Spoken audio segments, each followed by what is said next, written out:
കുഞ്ഞുമോള് ഫാത്തിമ അവനെ വിളിച്ചു പറയുകയാണ്, മോളെ ഫാത്തിമ,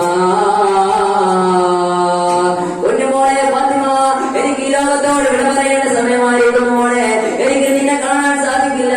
അന്നേരം ഫാത്തിമ അവനെ പൊട്ടി പൊട്ടിക്കരയുകയാണ്. പശുക്കളുടെ കളകൂട്ടനവും ഗ്രാമഭംഗിയും ആസ്വദിച്ചുകൊണ്ട് നടന്നു വരികയാണ്. നടത്തം അയാളെ പുഴക്കരയിലെത്തിച്ചു. പുഴക്കരയിൽ ഒരു നിലവും പൊത്തി കിടക്കുന്ന ഒരു വീടുണ്ടായിരുന്നു. അയാൾ എന്തോ ആത്മകഥം ചെയ്യുന്ന പോലെ ആ വീടിനെ ലക്ഷ്യമാക്കി നടന്നു. വരൂ, നമുക്ക് അയാളെ പിന്തുടരാം.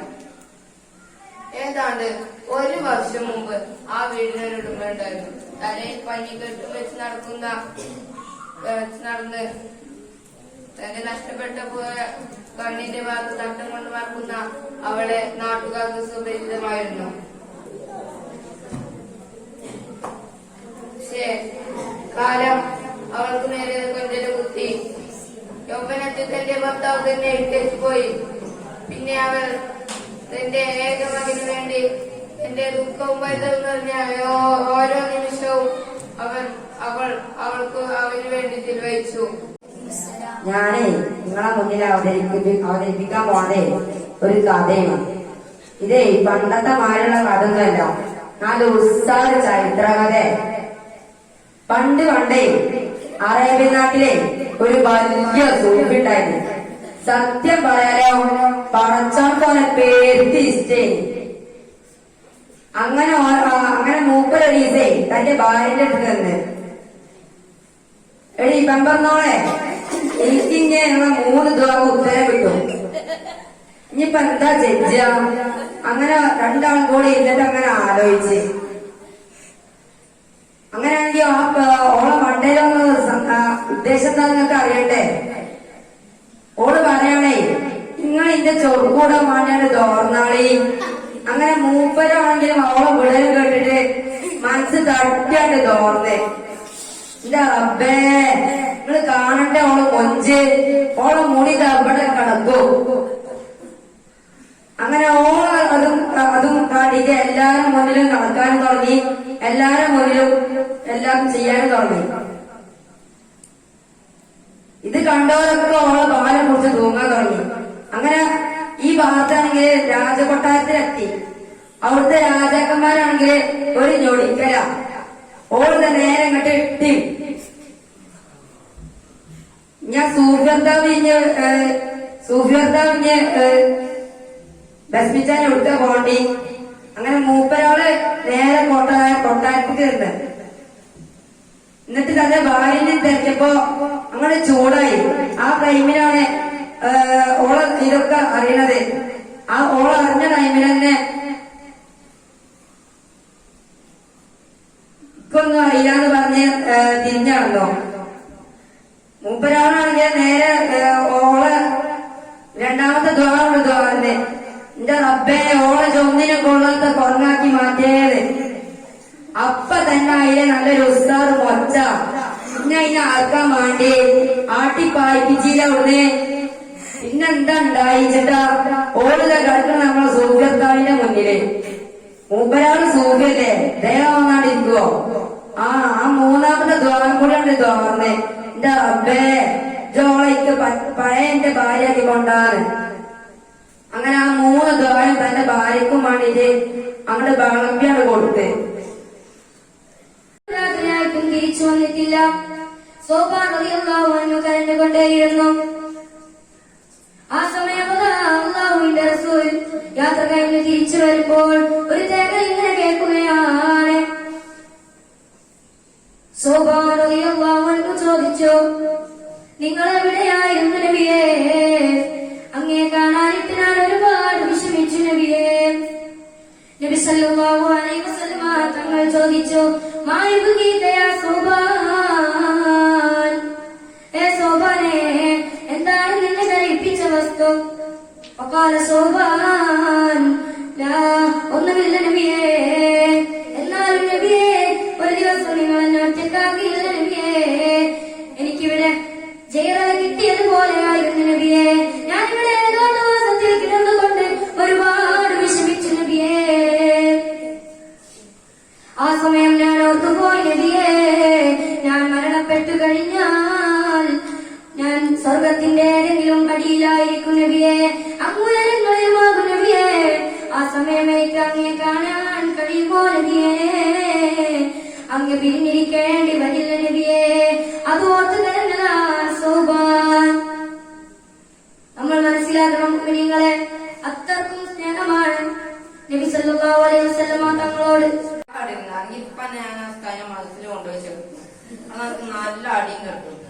അപ്പോഴൊക്കെ ഞാൻ വിചാരിച്ചത് എന്തായാലും മദ്രസ വലിയൊരു ലോകം ഉള്ള ഉസ്താദുമാരെല്ലാം പോരുട്ടൽ വീരന്മാരെ പോലീസുമാരും അവരവരെ പിടിച്ചു മടിക്കുമെന്നാണ്.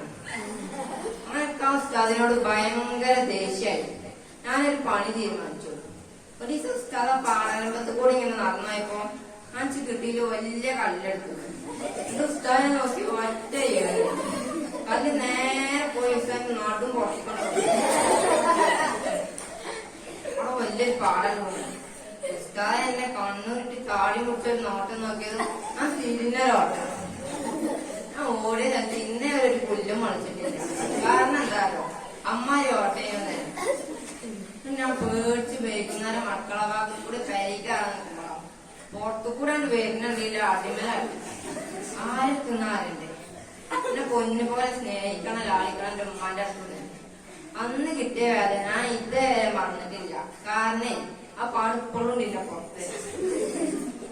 എന്റെ പതിനീങ്ങളെ നിങ്ങൾക്ക് കേൾക്കണ ഒരു കാര്യം, റമദാൻ 30 കഴിഞ്ഞു. അൽഹംദുലില്ലാ ഭാഗ്യത്തിന് 5 നോമ്പ് പറ്റും. ചൊവ്വാലാകും കഴിഞ്ഞു. നോമ്പൊന്നും നോക്കിയില്ല. നാളെ മാത്രം സർക്കാർ ജീവിക്കാം.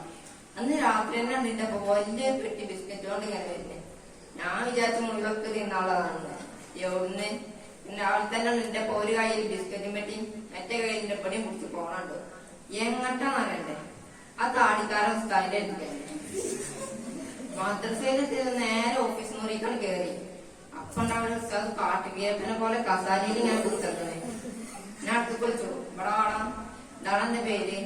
സുബ്ഹാനല്ലാഹ്, പേര് മറന്നല്ലോ. ഞാൻ ആലോചിച്ച് മുഹമ്മദ് സിനാൻ പിന്നെ ഞാൻ പറഞ്ഞു കൂട്ടി. അപ്പന്റെ അവസ്ഥ നിങ്ങൾക്ക് കേൾക്കണം. ഒന്നിനാണോ രണ്ടിനാണോ മുട്ടിയത് കണ്ണൊക്കെ കൂടി. പിന്നല്ലേ രസം, ഉസ്താദെന്നെ ക്ലാസ് കൊണ്ടുപോയി. അപ്പ അവിടെ ഉമ്മ പറഞ്ഞ മാതിരി അടിപിടി ഒന്നുമില്ല. മറിച്ച് ഉസ്താദ് ഞങ്ങളെ പാട്ട് പാടിപ്പിക്കും, കഥ പറയിപ്പിക്കും, കവിത ചൊല്ലിക്കും. അങ്ങനെ നല്ല രസാണ്. ഉസ്താദ് ഞങ്ങളെ കുഞ്ഞോളെ എന്നൊക്കെ വിളിച്ചു. പിന്നൊരു കാര്യം, വെള്ളിയാഴ്ച ഞങ്ങൾക്ക് മദ്രസക്ക് പോണ്ട. കാരണം എന്താ പറയുക, അന്ന് ഞങ്ങൾക്ക് ലീവാണ്. അതുകൊണ്ട് എന്റെ പ്രിയപ്പെട്ട കൂട്ടുകാരോട് എനിക്ക് പറയാനുള്ളത്, മദ്രസ വലിയൊരു ലോകം. അപ്പൊ ഭീകരന്മാരായ ഉസ്താദുമാരുള്ള സ്ഥലമല്ല, മറിച്ച് നമുക്ക് അറിവും വിനയവും സ്നേഹവും പകർന്നു നൽകുന്ന ഗുരുകുലമാണ്.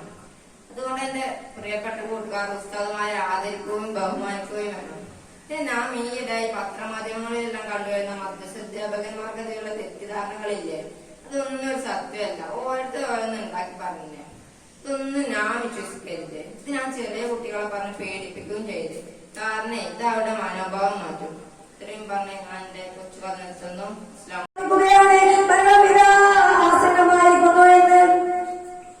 അങ്ങനെ അതാ അവിടെയുള്ള ആളുകളെല്ലാം വിളിച്ചു കൂട്ടിക്കൊണ്ട് യാസീൻ ഓതാൻ വേണ്ടി ആവശ്യപ്പെടുകയാണ്. മരണമാസന്യമായ എന്റെ അടുക്കൽ ഇരുന്നുകൊണ്ട് യാസീൻ ഓതുന്നത് പ്രത്യേക പുണ്യമാണ്. മരണമാസന്യമായി എന്ന് കാലയെ കൂട്ടി മനസ്സിലാക്കാൻ എത്ര പേരുണ്ട് ലഭിച്ചിട്ടുണ്ടാവണമെന്ന് നമുക്ക് മനസ്സിലാക്കാൻ കഴിയുന്ന ഏറ്റവും വലിയ തെളിവാണിത്. നമുക്കാർക്കെങ്കിലും അറിയുമോ നാം എന്ന് മരിക്കുമെന്ന്, അല്ലെങ്കിൽ ഇതിനെക്കാരെങ്കിലും പറഞ്ഞു തരുന്നുണ്ടോ?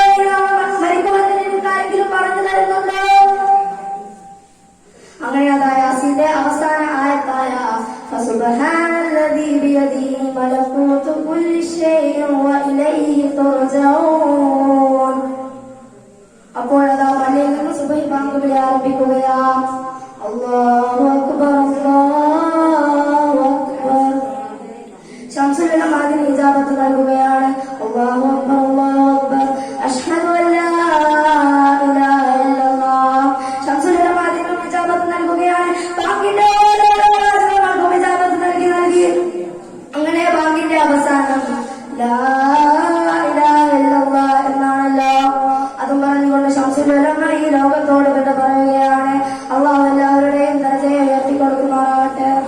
പറഞ്ഞത് ആധുനിക യുഗത്തിലെ സ്ത്രീകൾ എന്ന് പറഞ്ഞാൽ അവർ വസ്ത്രം ധരിക്കണമെങ്കിൽ അവരുടെ അവയവങ്ങളെല്ലാം പുറത്തേക്ക് നീക്കുകയില്ലേ, അവർക്ക് ഒരിക്കലും സ്വർഗം ലഭിക്കുകയില്ല, അവർക്ക് സ്വർഗീയ പരിമളം ലഭിക്കുകയില്ല എന്ന് പ്രവാചകൻ നബി മുഹമ്മദ് മുസ്തഫ സല്ലല്ലാഹു അലൈഹി വസല്ലം തങ്ങൾ പറഞ്ഞു.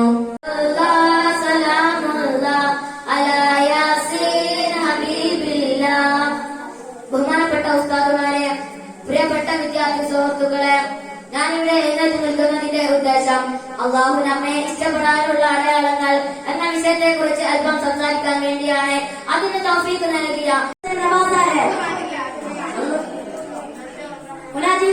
മുഹമ്മദ് സല്ലല്ലാഹു അലൈഹി വസല്ലം ഖൈറുൽ ഖൽഖ് अल्लाह ताला की वहदानियत का अफजल करके सब इस पे इबादत करना अफजल तरीन इल्म है. महीना 9 से सब कुछ नाम मुकम्मिल है. मोहतरम सामईन किराम, अभी मैंने जिस आयत करीमा की तिलावत का शरफ हासिल किया है उसका मामला मतलब ये है कि आज मैं आपके सामने अदा कर कटने का वाले और समझाने वाले पर बातें का रिसायत करना कोशिश अभी गुलशान तक सोफी सिटी सहमति. अस्सलाम वालेकुम वरहमतुल्लाहि वबरकातुह. قال العالم وأن مصير المروة فالآن قد حان الحين وأنت الأوان فالتبديل والتغيير والناصر عليكم إن هدم جميع القيم إنسانية عالية